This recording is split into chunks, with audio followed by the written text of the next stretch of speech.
Broke boy, broke boy, broke boy, broke boy, bow. I don't pay to win, I am broke, yeah. I don't got no bread, I need a loaf. Buying FIFA points is a joke, yeah. Road to glory coming for your throat, baby. Don't try to play me, my skill game is crazy. Don't. 1 star. I'm eating the ops cause they looking so tasty. Gold thread. Give me the ball and I swear that I'm so wet. Yeah. No stress.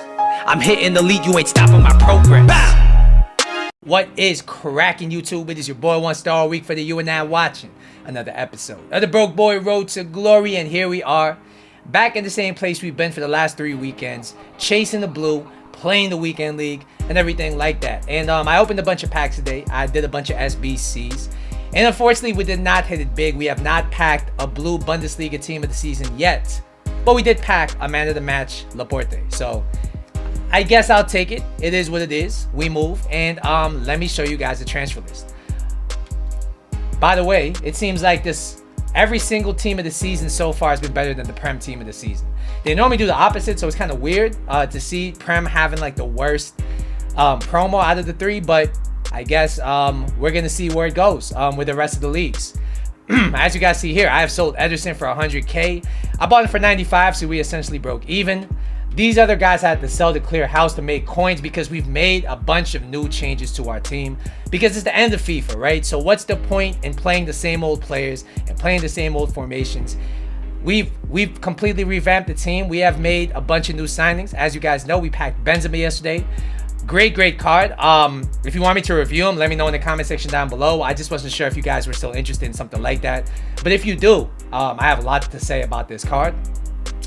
We also got Lucas Vasquez. The moment I packed him and I saw his stats, I'm like, yo, I gotta find some way to get him on the team. And being that I have Benzema, I mean, they got that strong link. They make it very easy. Koundé has made the starting 11 as well over Ruben Diaz. And really, I'm gonna see here, is his agility and balance gonna be better than Ruben Diaz's? Better defensive stats, bigger body type, and everything like that for the way I play defense. We also have Areola over Ederson, and unfortunately, Ederson to me was the best goalkeeper on this game. But to make this chem work, we had to bring in Areola, who I've actually been wanting to try because I always find him overpowered every single year. But the main man of this episode is gonna be, of course, Sabitzer. When you look at this card, he looks mental. But at the same time, there are a lot of midfielders on this game that have these kind of stats. How does he stack up? He's 5'10". He has high work rates. He's right-footed. With a 3-star, 4-star combination, as you guys see here, he has played 8 games for me as a right and left CM in a 4-1-2-1-2. Spoiler alert, that's the formation we're using. And he has 1 goal and 1 assist. Before we go any further, if you're enjoying the content, if you want more content like this, do me a big favor. Hit the like button down below, and if you're new to the channel, as always, do me a favor and subscribe to the channel. I appreciate all you guys at home for watching this video. So, when you look at the Sabiter card, I mean, what is the weakness here? There's not really any, all right? His pace, his shooting, his passing all look very nice. I suppose you could use an extra, you know, maybe a 4-star skill move, maybe an extra star on the weak foot, but everything looks very well balanced. He looks very Hullet gang. He looks like a card who you can just throw a chem style on and change the position that he plays on your team. For the purposes of this video, we are using him in this formation with these tactics. 4-1-2-1-2, we have gone back to it, and honestly, I just got tired of using the 4-3-2-1. I wasn't really having fun anymore, so I switched it up to the 4-1-2-1-2 because I tend to like formations this year with 3 midfielders. And we're going press after possession loss here instead of press after heavy touch.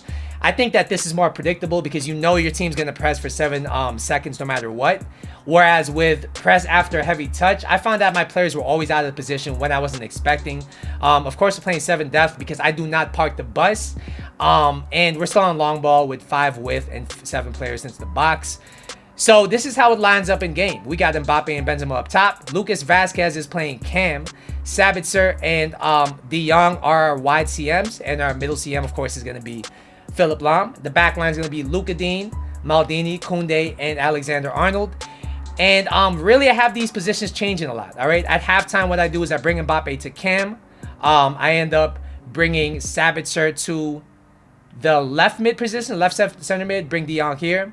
And I also end up bringing, what's his name on? Carrasco on. So Carrasco becomes a striker. But yeah, I tried Sabiter in a bunch of different positions.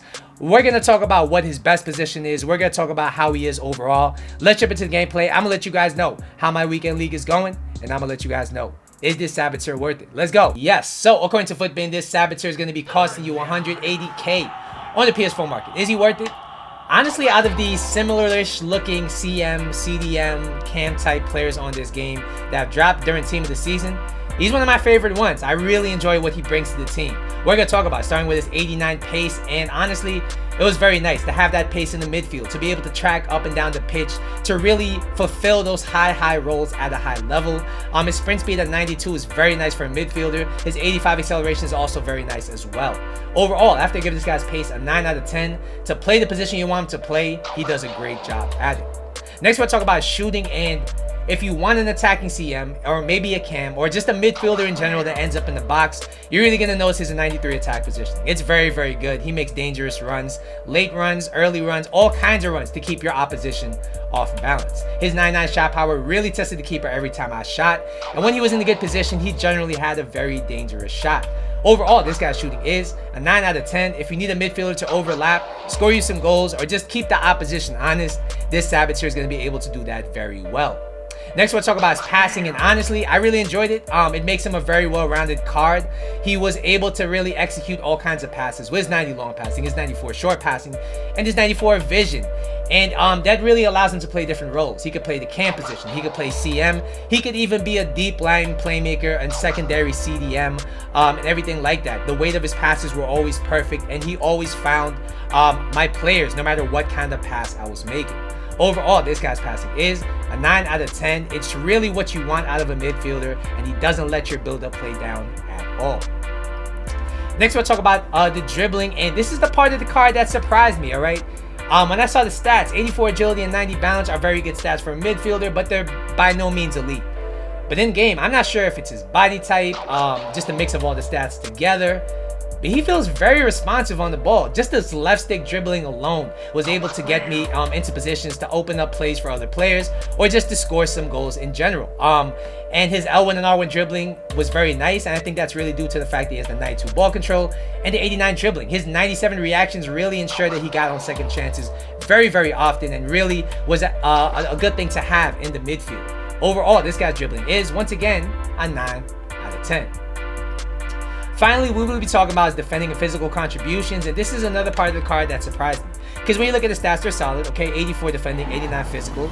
But in game, I thought he played better. Maybe it's the high work rates, but he seemed to be absolutely everywhere in the pitch. Whether I had him on balance, stay back, left center mid, right center mid, he just seemed to cover a lot of ground and broke up play more effectively than the 83 interception suggested. His 83 stand tackling, all right, was solid. But what I did notice is that he had a very aggressive, very strong tackle, and that's really down to his 88 aggression and 87 strength. And his 96 stamina means that he lasts all game, running up and down the pitch with those high work rates. Overall, this guy's defending and physical is an 8.5 out of 10. He's definitely good enough to play the CDM role. He's definitely good enough to play any place in the midfield, and I really enjoyed him. Alright guys, so what's the final verdict on this Sabiter card? Honestly, he has no weaknesses, and he excels at a bunch of things. I mean, his shooting for a midfielder is elite, his pace is elite, his dribbling is tighter than I expected, and his defending and physical are very good. If you need a do-it-all midfielder, a box-to-box, an attacking CM, or even a cam that could defend, this guy could fulfill all those roles, and because of that, I got to give him a 9 out of 10. For the price, I think he's a bargain, and he's only bound to go down lower and lower. Alright guys, you might be wondering how I'm doing in the weekend league, and despite the tough conditions, despite the worst gameplay I have felt in a while for the past 2 weeks, I mean, we have pulled it out and we are 6-2. It's not the best record in the world, but it's a decent start, and I'm hoping to hit all 30 games. I know I've been slacking. I've been giving you these half-ass 14 win or 20-25 game weekend leagues. Nah.